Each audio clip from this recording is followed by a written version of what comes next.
बिस्मिल्लाहिर्रहमानिर्रहीम। अज़ीज़ तालिबात अस्सलाम वालेकुम। मैं आज आपको अपने तीसरे लेक्चर में खुश आमदीद कहती हूँ। तालिबात, मैंने अपने पिछले लेक्चर में आपको ख़त लिखना सिखाया था। आपको याद होगा, आपने ख़त की अहमियत, ख़त का मफ़हूम, ख़त की किस्में और ख़त के सारे अज्ज़ा जो हैं वो सीख लिए थे और मैंने आपको ख़त के सारे अज्ज़ा और सब कुछ बता दिया था। सिर्फ़ एक बात रह गई थी और वो था ख़त का पैटर्न। अब आपको मैंने ख़त का पैटर्न सिखाना है, मगर इससे पहले मुझे एक शेर याद आ रहा है, वो ज़रा सुनिए। कि किसी शायर ने कहा था कि कोई दुख भी ना हो, कोई सुख भी ना हो और तुम भी ना हो, कोई मिसरा कहें ऐसा होता नहीं, ऐसा मुमकिन नहीं, लेकिन ऐसा हुआ मैंने गज़लें कहीं। तो आज ये शेर बिल्कुल मिसदाक है कि ना तो आप लोग हैं, ना रोस्टम है, ना वाइट बोर्ड है और मैं आपको ख़त सिखाऊं, ख़त का पैटर्न दिखाऊं, लेकिन ख़त का पैटर्न कैसे दिखाती। मगर ऐसा हुआ कि मैंने आपको ख़त लिखना भी सिखाया और आज आपको ख़त का सारा पैटर्न भी दिखाऊंगी। अज़ीज़ तालिबात, देखिए ख़त का पैटर्न जो है वो मैंने बना रखा है।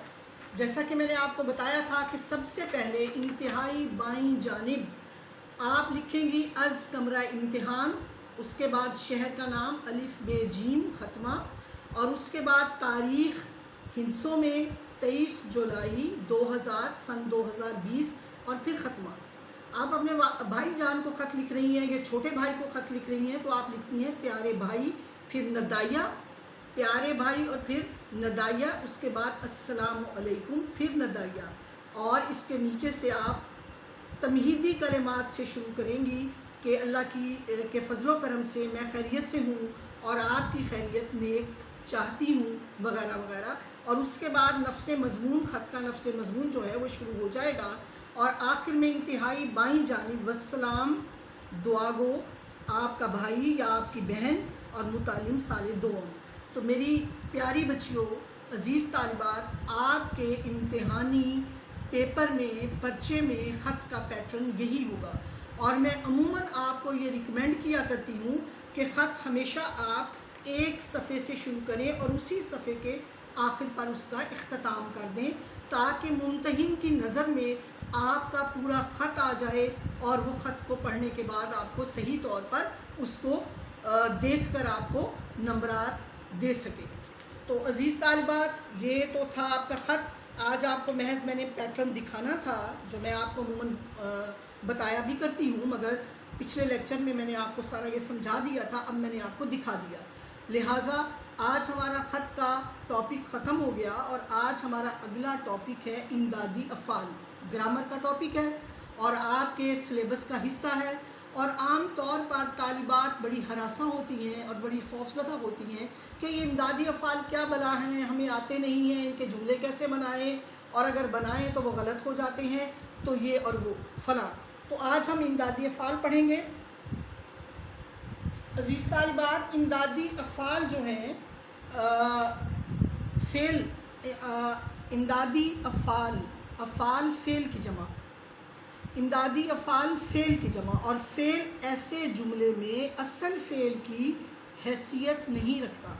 यानी ये ऐसे फ़ेल होते हैं, ऐसे अफ़ाल होते हैं इमदादी अफ़ाल जो असल फ़ेल की हैसियत नहीं रखते बल्कि असल फ़ेल की मदद के लिए इस्तेमाल होते हैं और जब ये जुमले में इस्तेमाल होते हैं तो ये जुमले को मुकम्मल कर देते हैं, उसमें ज़ोर पैदा कर देते हैं और उसमें कतईयत पैदा कर देते हैं। और अगर ये इमदादी अफ़ाल ना हो यानी मदद करने वाले फ़ेल ना हो तो जुमला अधूरा रह जाए, उसका मतलब वाज़े ना हो और वो मुकम्मल ना हो।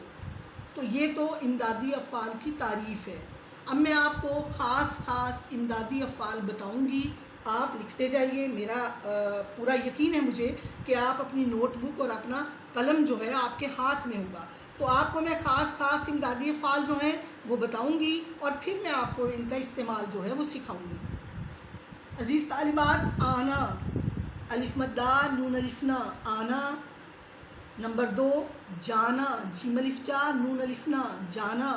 और फिर उसके बाद है लेना, फिर उसके बाद है देना, उसके बाद उठना, उसके बाद देखना, उसके बाद दिखाना, ہونا، کرنا، پانا، لگنا، پڑھنا اور ڈالنا، چلنا، چاہنا، رکھنا، رہنا، سکنا، چکنا، نکلنا۔ میں ایک دفعہ پھر سے آپ کو امدادی افعال جو ہیں وہ دہرا دیتی ہوں۔ آنا، جانا، لینا، دینا، اٹھنا، بیٹھنا، دیکھنا، دکھانا، ہونا، کرنا، پانا، لگنا، پڑھنا، ڈالنا، چلنا، چاہنا، رکھنا، رہنا، سکنا، چکنا اور نکلنا۔ یہ خاص امدادی افعال ہیں، ان کے علاوہ کوئی خاص امدادی افعال نہیں ہیں۔ یہ خاص امدادی افعال ہیں اور امتحانی نقطہ نگاہ سے ان کی اہمیت ہے، اور ان میں سے جو بہت اہم ہے ان کا میں آپ کو استعمال بتا دیتی ہوں تاکہ آپ امدادی افعال کا 5 نمبر کا سوال جو ہے وہ پرچے میں بہت اچھی طرح کر سکیں۔ مثلاً سب سے پہلے ہے آنا۔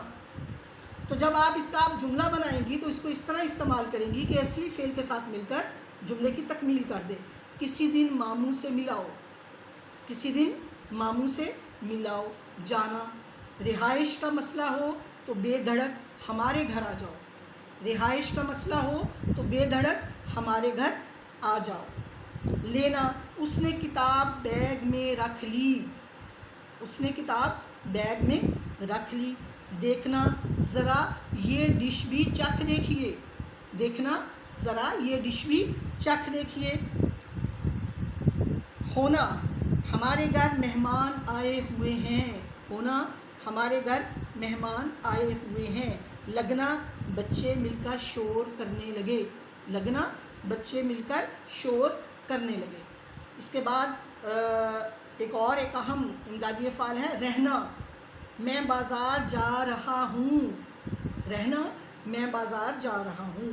سکنا، وہ جھوٹ بول نہیں سکتا، وہ جھوٹ نہیں بول سکتا، وہ جھوٹ نہیں بول سکتا۔ چکنا، مہمان خصوصی آ چکے ہیں۔ نکلنا، ہم باتوں ہی باتوں میں بہت دور آ نکلے، ہم باتوں ہی باتوں میں بہت دور آ نکلے۔ عزیز طالبات، آپ نے دیکھا امدادی افعال جملے میں استعمال ہو کر اصلی فعل کے ساتھ مل کر جملے کی تکمیل کرتے ہیں، جملے میں زور پیدا کرتے ہیں اور جملے کی تکمیل کرتے ہیں۔ تو جب بھی امدادی افعال کا سوال آپ پرچے میں کرنے لگیں تو انہی چند باتوں کو آپ نے غور سے دیکھنا ہے کہ آپ نے جس امدادی فعل کا جملہ بنایا ہے کیا وہ جملے کو مکمل کر رہا ہے، جملے میں زور پیدا کر رہا ہے، اصلی فعل کے ساتھ مل کر جملے کی تکمیل کر رہا ہے۔ اگر ایسا ہے تو پھر ٹھیک ہے۔ تو میں امید کرتی ہوں کہ آج میری طالبات کو یہ ٹاپک جو ہے وہ سمجھ میں آ گیا ہوگا۔ وما علینا الا البلاغ۔